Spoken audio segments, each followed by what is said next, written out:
मृत्यु के बाद क्या होता है?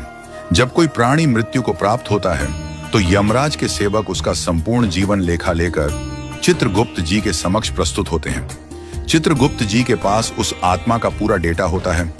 किसने क्या किया, किससे क्या कहा, कितनों को आशीर्वाद दिए, कितनों को शाप दिए, कहां पुण्य कमाया, कहां पाप किया, हर बारीक विवरण वहां दर्ज होता है। फिर उस व्यक्ति के कर्मों का मूल्यांकन होता है, कितना पुण्य किया है और कितना पाप। यदि पाप अधिक हैं तो उसे नरक भेजा जाता है, यदि पुण्य अधिक हैं तो उसे स्वर्ग की ओर अग्रसर किया जाता है। नरक जाने से पहले उसे एक विशेष शरीर दिया जाता है जिसे कहते हैं यातना शरीर। यह शरीर सामान्य मनुष्यों की तरह ही दिखता है, परंतु इसमें एक मूलभूत अंतर होता है। हमारे शरीर में यदि किसी अंग को काट दिया जाए तो हम मर जाते हैं, पर यातना शरीर में ऐसा नहीं होता। वह मरता नहीं है, परंतु उसे पीड़ा, तड़पन, जलन, वेदना सब कुछ होता है। बस मृत्यु नहीं होती, वो जीवित रहता है, केवल इसलिए ताकि अपने पापों का फल भोग सके। अब अगर किसी ने अपने जीवन में कुछ पुण्य भी किए हैं, थोड़ा सा दान, सेवा, किसी भूखे को भोजन, किसी दुखी को सांत्वना, तो उसके पुण्य उसे स्वर्ग ले जाते हैं। स्वर्ग में उसे मिलता है एक और विशेष शरीर जिसे कहते हैं भोगदेह।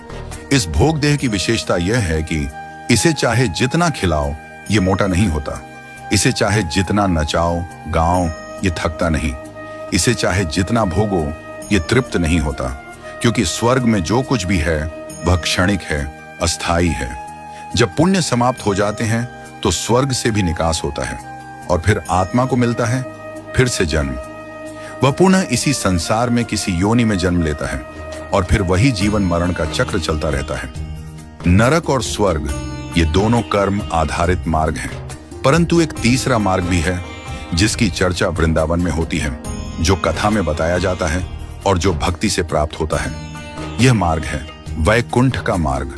जो आत्मा न भोग की इच्छा रखती है न विलास की, जो आत्मा ईश्वर की शरण में उनकी भक्ति में प्रेम में डूब जाती है, वो आत्मा न तो नरक जाती है न स्वर्ग, वो सीधा वैकुंठ जाती है। वैकुंठ कोई भौगोलिक स्थान नहीं, वैकुंठ एक भाव है, एक ऐसी अवस्था जहां केवल प्रेम, सेवा और नित्य परमानंद है।